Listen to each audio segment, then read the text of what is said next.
Eşqinə xəstə düşmüşəm, sən də mənim dərdimə dərman kimisən.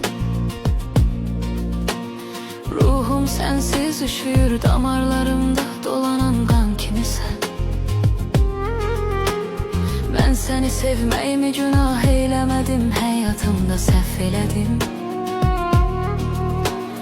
Nə arzular qaldı yarım, nə arzuları əllərimlə məhv elədim.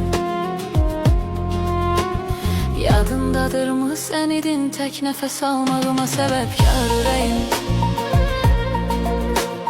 Nə məni özgələrdə ara, nə məni özgə ürəkdə axtar ürəyim. Qənim kəsildin mənə, sən qəsdimə durdun qəti düşmənim kimi. Mən necə yandım, yanacaqsan kül olub qəm kədərdə mənim kimi.